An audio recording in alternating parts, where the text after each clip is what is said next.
Olá pessoal, é, bem-vindos a mais um encontro, né? Mais um bate-papo acerca dessa disciplina tão relevante que é a metodologia científica.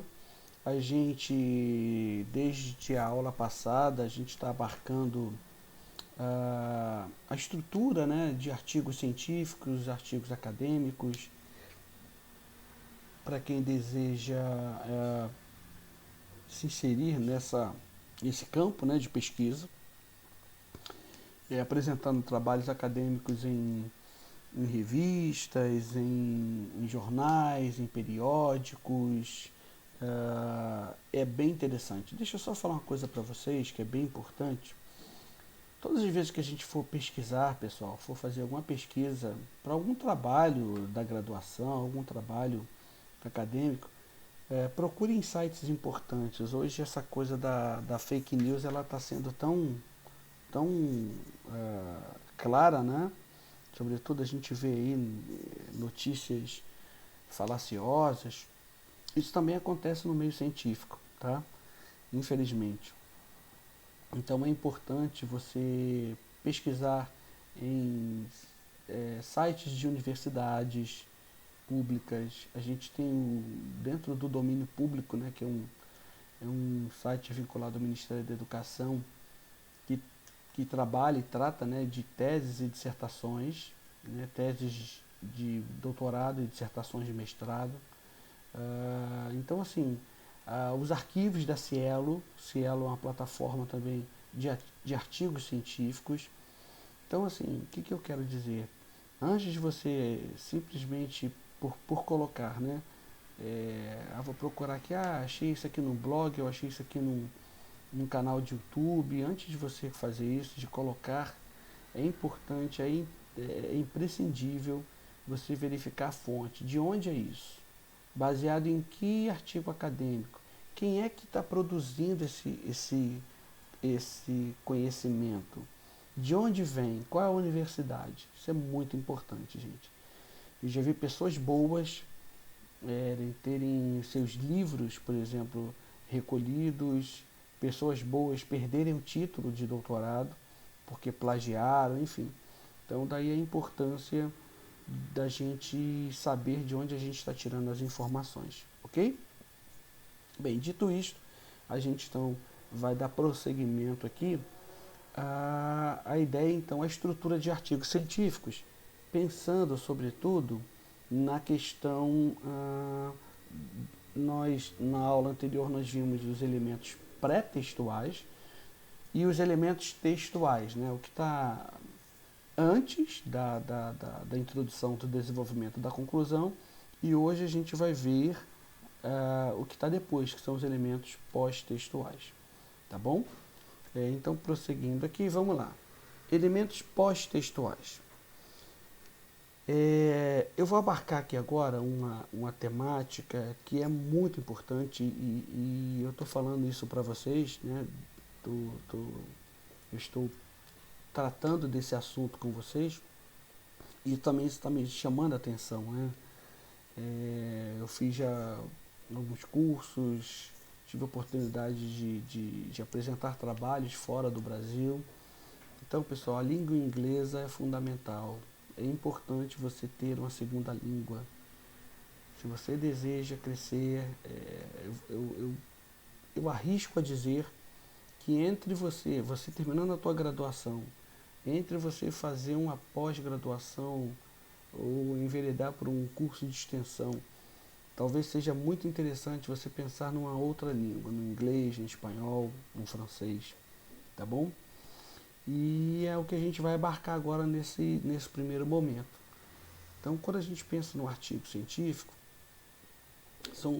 a composição, né, a estrutura desse artigo é da seguinte maneira: título, subtítulo, se houver, em língua estrangeira. Isso eu estou falando dos elementos pós-textuais, pessoal. Eu estou tratando de elementos pós-textuais. Deixa eu ver se eu consigo aqui, ó. Pós-textuais, tá bom? Então aqui, pronto. Elementos pós-textuais, é o que nós estamos abarcando. Então, quando eu penso nos elementos pós-textuais, essa é a estrutura, tá? Então tem título, subtítulo, se houver, em língua estrangeira, resumo em língua estrangeira, palavras-chave em língua estrangeira, as notas explicativas aí, ok, não tem problema nenhum. Referências, o glossário, apêndice e anexos. Então, os elementos pós-textuais, eles abarcam todos esses itens que a gente acabou de elencar aqui para vocês, tá bom? Títulos e subtítulos, resumos, palavras-chave em língua estrangeira. Normalmente, pessoal, as línguas mais frequentes, né, para divulgação de trabalhos acadêmicos são o inglês, o espanhol e o francês, tá? Há outros, o alemão, o italiano, mas sobretudo essas são predominantes. Então, para divulgação internacional, para que serve? Para divulgação internacional. Às vezes você escreve um artigo tão interessante, tão importante, tão relevante, que precisa ser divulgado internacionalmente, tá bom? Então, os idiomas mais frequentes, como eu falei, é o inglês, o espanhol e o francês. O resumo em inglês, né? A tradução da palavrinha resumo em inglês é abstract, em espanhol é resumen e em francês é résumé. Né? Não precisa se preocupar com a pronúncia, enfim, mas a grafia é importante você saber, tá? Palavras-chave, né? O que são as palavras-chave? São aquelas palavras que quando você pesquisa dentro de uma plataforma de artigos científicos, você colocando essas palavras, elas vão te direcionar para os artigos cuja temática você está pesquisando ou você está precisando. Então, no inglês, né, o keywords, em espanhol é a palavras-clave e em francês é o mots-clés. Não se preocupe com a pronúncia, mais a grafia, mas é importante, se você está colocando um resumo em francês, colocar a grafia correta, tá bom? Notas explicativas. O que são notas explicativas, gente? São comentários, são esclarecimentos, são explanações, não presentes no texto. Uma coisa que precisa estar muito claro para você quando você escreve, tá? Não apenas um artigo científico, mas você escreve de um modo geral, você precisa se preocupar com o teu leitor. O teu leitor, ele não é obrigado a saber detalhes peculiares da tua área. Não é, tá? Então, existem palavras que são próprias, né? São vocabulários próprios. Eutagonia, por exemplo, da educação, né? Anamnese.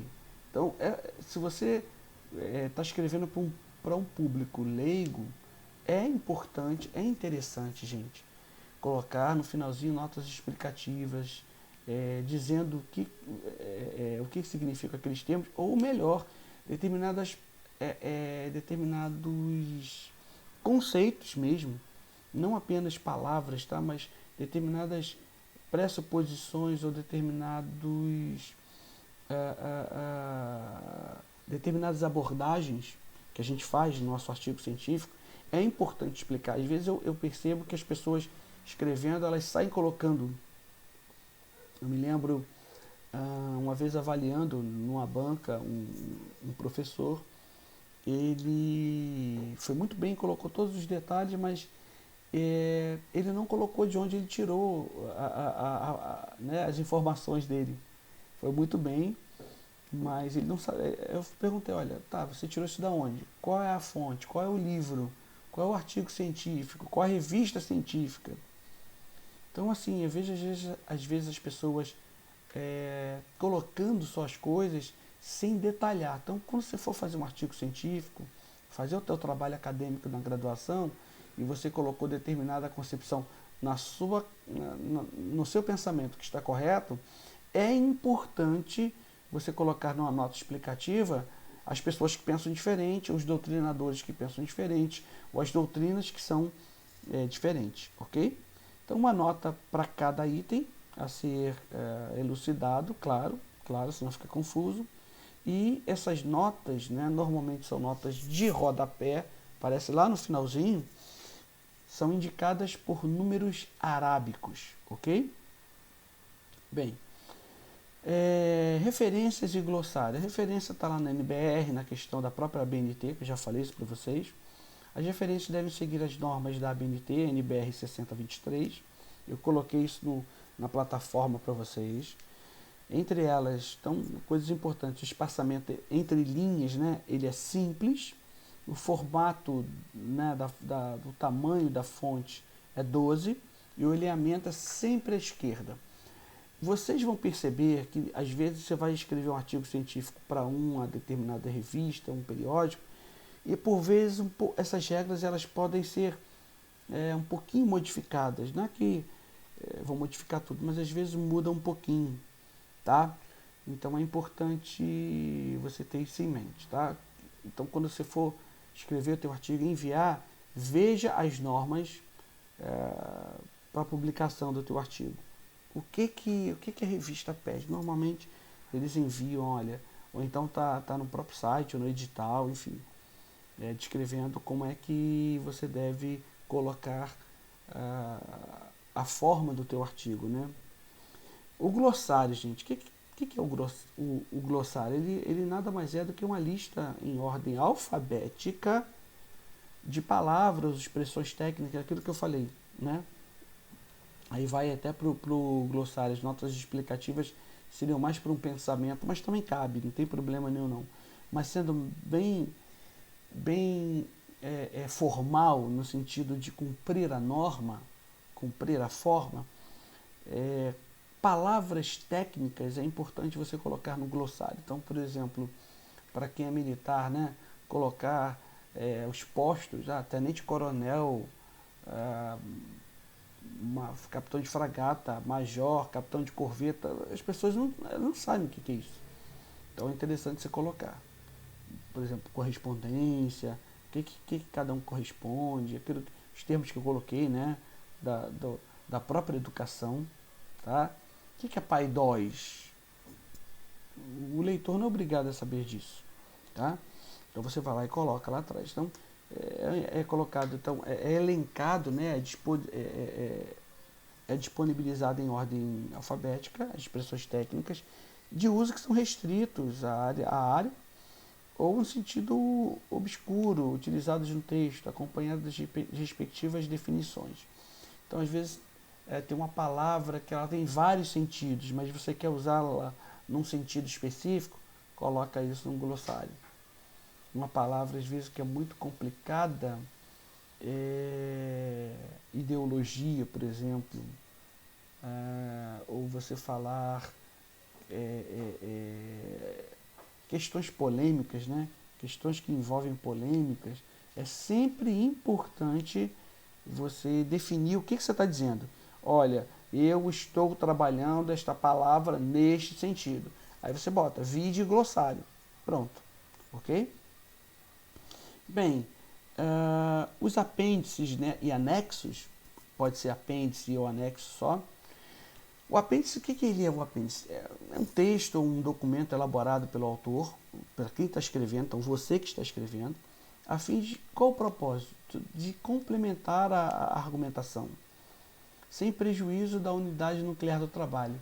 Você acabou de fazer o teu artigo e você pensa que, puxa, esse conceito aqui não ficou bem explicado, e acho que eu posso colocar isso aqui de um modo mais claro, tá? Então, você coloca isso no apêndice. Cada item é apresentado em ordem alfabética, de novo, com letras maiúsculas. Gente, é muito detalhe, é muita regra. A intenção aqui da disciplina, não quero que ninguém decore. Claro que, à medida que você vai trabalhando, né, no fazer acadêmico, na escrita, na pesquisa, algumas coisas você vai adquirindo, isso é normal. Mas a ideia é você sempre ter isso aqui para consultar, tá? Como é que é mesmo, hein? É apêndice primeiro, o que significa as notas explicativas, espaçamento e e-mail, nas referências eu coloco o texto justificado ou alinhado à esquerda. Olha lá, só olhar, tá bom? E comecem a fazer isso desde agora na graduação, pessoal. vai fazer um trabalho para quaisquer professores, quaisquer disciplinas, coloca já na norma, para ficar direitinho, tá bom? Eu vi muito erro de muitos alunos ao longo desse meu tempo de magistério. Por exemplo, o cara entrega o trabalho, né, o indivíduo entrega o trabalho com a numeração na capa. A numeração é sempre à direita superior, né, no canto direito superior, e a capa, a contracapa, nada disso tem numeração, embora você conte. 1, 2, 3. Então, quando você iniciar a numeração, você tem que contar a capa e a contracapa. Mas não pode numerar. E o próprio, enfim, documento aí, o Office, o Word, né, ele dá a ferramenta de você clicar lá e colocar não numerar a primeira página, ok? Isso é o apêndice. Já o anexo trata-se de um texto ou de um documento não elaborado pelo autor. Vira a diferença? O que é o apêndice? O apêndice, eu vou complementar o texto do artigo com o texto meu, com informações minhas, com alguma pesquisa que eu fiz. O que eu fiz. Fiz algumas entrevistas, então eu coloco isso como apêndice. Agora, o anexo é um documento não elaborado pelo autor, por você. Então, eu estou, sei lá, fazendo um trabalho sobre a questão de como o coronavírus ou a Covid influenciou no fechamento das escolas, enfim, uma pesquisa. Aí sai lá uma pesquisa do Ministério da Educação, tá? Elencando as regiões que foram menos prejudicadas e as mais prejudicadas com essa pandemia. Estavam mais preparadas para a questão online e as menos preparadas, por exemplo. Eu vou colocar isso como anexo. Esse documento não é um documento que eu elaborei, é um documento que o Ministério da Educação elaborou. Então eu coloco lá atrás do meu artigo. Para quê? Para comprovar, para fundamentar ainda mais aquilo que eu estou escrevendo. Tá? Esse é o objetivo. Então, o anexo não é elaborado pelo autor. Isso serve para fundamentação, comprovação e ilustração daquilo que se trabalhou. Tá bom? Ainda sobre essa construção do artigo, né, alguns conselhos, vamos colocar assim, algumas dicas que são importantes quando você for fazer o teu artigo científico. Então, decida o objetivo do artigo. Qual o objetivo? Eu quero que esse artigo é um artigo inovador, eu descobri pesquisando em entrevistas, puxa, ninguém pensou sobre isso. Vamos colocar isso aí para uma revista científica e, quem sabe, alguma coisa posterior. E aí, à medida, quanto mais o artigo ele vai ser difundido, mais regras e mais cobranças em cima da produção haverá. Ok, gente? Escolha o periódico para o qual o artigo será encaminhado. Eu estou falando de educação, mas eu queria tanto enviar isso aqui para o UFRJ, mas a revista que tem lá é a revista de História ou de Geografia. Será que a temática... E assim, esses periódicos, eles normalmente dividem, né, as edições por tema, né, ao longo do ano, ao longo do período, depende de quantas vezes o periódico é publicado. E, poxa, caramba, olha, isso aqui tá ótimo, tá perfeito para eu colocar, mas não cabe para o tema agora, não tem nada a ver. Então eu vou colocar o meu artigo lá, vou queimar um filme à toa, o artigo está muito bem feito, muito bem produzido, mas ele não vai ser aceito, porque ele não tem a ver com a temática. Então muna-se de guias que facilitem a redação. Procurem fontes, revistas, uma pesquisa de campo em entrevistas, para que a tua escrita fique mais facilitada. Escreva sobre um tema que você gosta. Né? Quando a gente gosta do que faz, a gente não trabalha, né? Olha que interessante. Redige a estrutura do artigo, vai pensando, coloca um esqueletozinho, né? Monta um esqueleto na sua cabeça, manuscrito mesmo, só para você já ter ali alguma coisa mais palpável. Complemente o texto com as partes que lhe faltam, né? Eu falei para vocês, o anexo, né, o próprio glossário, o apêndice, ok? Revise o texto, e aqui eu coloquei, eu me lembro que eu tive um professor na FRJ, Ciro Flammarion, já falecido, e ele dizia, olha, Você escreveu? Escreveu. Acabou de escrever? Guarda o que você escreveu. Só pega no texto depois de 2 dias. Por isso que é interessante a gente não procrastinar, não empurrar com a barriga. Se eu quero escrever um artigo, mandar para um periódico acadêmico, vai ter um prazo aquilo, então eu preciso me antecipar. Outra coisa importante, ser organizado, cumprir o tempo. Por quê? Aí dá tempo de fazer essas coisas. Escrevi. Coloca na gaveta, 2 dias depois você pega para ler. Por quê? Se você for pegar para ler, assim que você acaba, claro, você acabou de ler, você acabou de escrever, pode até dar uma lida, mas o teu olhar está viciado. Então haverá erros de digitação, haverá erros, talvez até de português mesmo, enfim, que você não vai ver, vai passar batido. Então é importante você esperar um pouco, guarda ali uns 2, 3 dias desculpa gente, entrou um cisco aqui no meu olho, para você continuar a tua revisão. Depois que, 3 vezes. E recomendo também que pelo menos umas 2 pessoas leiam. Porque uma pessoa pode ler e perceber, puxa, aqui tem um errinho aqui, precisa consertar. Ok? Isso é fato, gente, impressionante. Olha, na minha tese de doutorado, eu li, minha esposa leu, minha cunhada leu, e hoje, quando eu pego para ler, eu ainda acho erro de digitação. Olha que interessante. É isso aí, não tem jeito, tá? O meu orientador leu, a banca leu e o pessoal não viu. Algumas coisas eles viram, então enfim. A minha tese, vamos colocar aí eu, minha cunhada, mais uma revisora que eu pedi para olhar, minha esposa, 4 pessoas e mais 6 pessoas da banca, 10 pessoas viram, leram o texto. Muita coisa eles enfim, passou na peneira, né? A gente conseguiu corrigir, mas muita coisa está lá, de erro de digitação, por exemplo. Tá bom? Continuando ainda nessas dicas, certifique-se de que o texto é metodologicamente correto. O que é metodologicamente? Qual a metodologia que eu estou usando? Eu quero fazer entrevistas. É só chegar lá e fazer entrevista da minha cabeça? Não. Para fazer uma entrevista de modo acadêmico, o pesquisador precisa seguir normas. Então, por exemplo, para mim, da área de história, a gente tem uma parte da história chamada história oral, né? Ou história do tempo presente também. A gente vai entrevistar pessoas que estão fazendo a história. Então, há regras, há questões burocráticas, questões legais, questões de forma que eu digo, né? A estrutura, como é que eu começo a entrevista, como é que eu termino a entrevista. Eu tenho que pedir para o meu entrevistado assinar uma coisa, termo de conhecimento esclarecido. Para quê? Porque a gente grava normalmente a entrevista, transcreve aquela entrevista, manda para o entrevistado, ele lê e aí então ele assina esse termo de conhecimento esclarecido. Por quê? Quando você publicar esse artigo, você vai utilizar aquela pessoa, por exemplo. Aquela pessoa não vai poder dizer, não foi isso que eu disse, não. Não, olha, tá aqui, você assinou.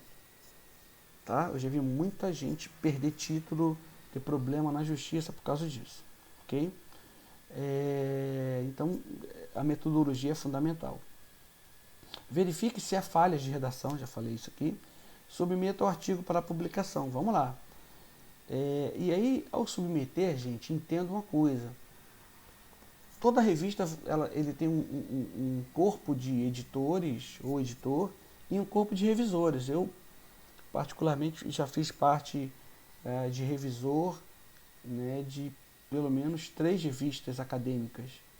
Né, a revista da UERJ, a Diálogos, a revista Querigma, do UNASP, lá de São Paulo, e a revista Mosaico, que é a revista de pós-graduação de Ciências Sociais da Fundação Getúlio Vargas. E é isso aí, vem pra gente olhar o texto. Eu já corrigi muita coisa, muitos textos formidáveis, mas com erros, com equívocos, com nome errado de instituição, tá bom? Então, tenha paciência com os revisores e com os editores, ok? E aí que tá as referências de onde eu tirei isso tudo para vocês, tá bom, gente? Pra gente ter ideia. como eu havia falado para vocês, eu agora vou apresentar aqui alguns artigos, né? Alguns artigos, para vocês terem uma ideia, alguns artigos científicos. Deixa eu só colocar aqui, cadê captura de tela, para vocês verem a minha tela aí. Vou botar aqui só para ficar na cabecinha de vocês mais claro. Pronto. Acredito que vocês já estejam vendo aí. Então eu vou colocar primeiro um artigo meu que eu fiz, que eu produzi. Tá aqui, ó. Essa aqui foi uma revista, eu produzi esse artigo para essa revista aqui, ó. Revista Brasileira de História Militar. Tá? Ela foi lá em 2017. E aí coloquei associação entre o vetor militar e a intelectualidade para a construção da identidade nacional brasileira no primeiro quartel do século XX. Tá? Então, aí vem logo aí você vê aqui, ó, nas normas tá tudo em maiúsculo o título, tá vendo? Aí tem o meu nome, né? Meu nome. E aí lá embaixo, a notinha de rodapé aqui, ó, dizendo quem eu sou, né? O meu currículo, tal. Tá. E aqui, gente, olha, tem um resumo do texto, né, do artigo. O texto visa apresentar a participação de um importante intelectual, tal. Aqui na língua vernácula, logo em seguida, o que eu tenho? Palavra-chave, né? Olha lá. Qual é a palavra-chave? Quais são? A palavra-chave, gente, varia de 3 a 5 palavras, tá? Então, intelectuais, militar, nação, identidade nacional. E logo em seguida do resumo, vem o resumo numa língua estrangeira, no caso o inglês. Lá, o abstract. Olha que a gente colocou, tá bom? E os keywords, que são as palavras-chave. Logo em seguida, vai vir o texto, ok? Vem o texto, tá aqui o texto, aí. E as notinhas de rodapé lá embaixo, tá vendo? Ó, aí eu vou colocando coisas importantes, tá vendo? Número 2 aqui, deixa eu ver aqui, número 4, lá, racionalidade. O trabalho e a racionalidade. O que eu quero dizer com isso? Número 4, geração de intelectuais, onde cada preocupação estava centrada na criação de uma nação moderna. Ou seja, o meu leitor não é obrigado a saber o que eu estou falando disso aqui, nesse detalhe, tá vendo? Que mais aqui? Que mais? A paginação, tá vendo? Olha lá, coloquei aqui, né, citações. Ok, vamos para mais um texto. Coloquei outro artigo meu aqui, só para um artigo também militar para outra revista, a revista Navigator. A mesma coisa lá. Aqui já apareceu, tá vendo? Em cima. Cada revista tem sua norminha, pessoal. Ó, aqui o título já não apareceu todo em maiúsculo. Tá vendo? Né? Aí aqui a minha, né, o meu currículo e tal, quem sou eu, o resumo e palavra-chave, palavras-chave, e do lado, né, as palavras-chave em inglês e o inglês, ok? Beleza? E aqui vocês vão perceber que as notas explicativas de rodapé e tal, tá lá no final, olha. Naquele outro artigo não estava logo embaixo, né? Aqui eu estou escrevendo, falando do artigo. Aqui, as notas explicativas onde estão, lá embaixo. Ó. Vendo? No final do texto a gente chama de notas de fim, tá bom? E aí vou colocando aqui, eu coloco a bibliografia, né, as referências, e também conceitos, olha lá. Tô colocando aqui, ó, Alfred Marin foi um almirante, né, da Marinha dos Estados Unidos. Então, estou dizendo quem foi o cara.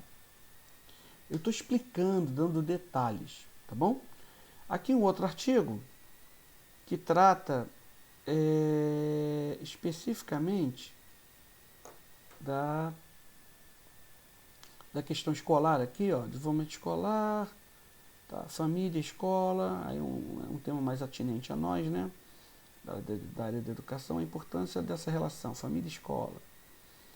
Tá, aí artigo apresentado, aí vem lá, ó. o artigo, tá vendo? Tá tudo em maiúsculo já aqui, né? O nome do autor, da autora, o resumo, olha lá, o resuminho na língua inglesa, as palavras-chave, tá? E a introdução. Deixa eu ver. Acho que esse aqui não tem. Deixa eu ver se aparece aqui para vocês. Aqui só tem a bibliografia, as referências, né? Ok. Não tem problema não. Mas é só para vocês terem ideia de que... Deixa eu fechar aqui.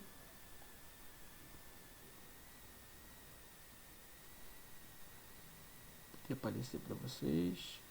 Pronto, voltei. Então, gente, é só para mostrar para vocês a importância, né, a relevância da gente ter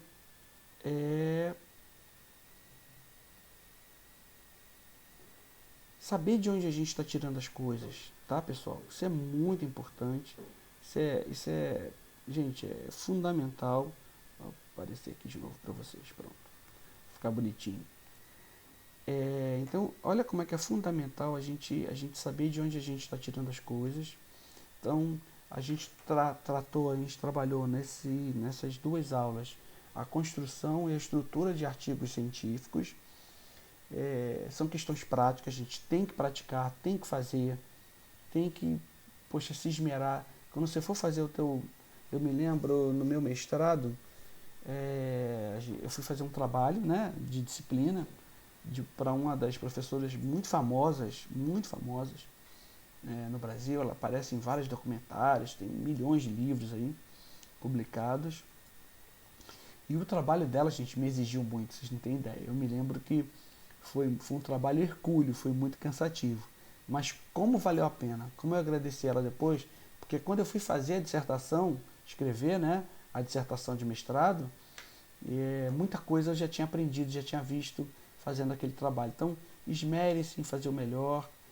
Metodologia científica é uma disciplina importantíssima para o curso e para a vida acadêmica de vocês enquanto pesquisadores, tá? E a gente vai continuar aí nesse processo.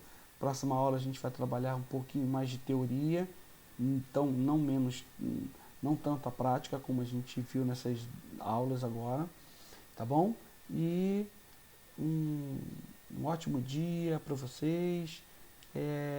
Até o nosso próximo encontro. É muito bom estar com vocês, tá? Um grande abraço aqui do professor Misael e fiquem com Deus. Até logo.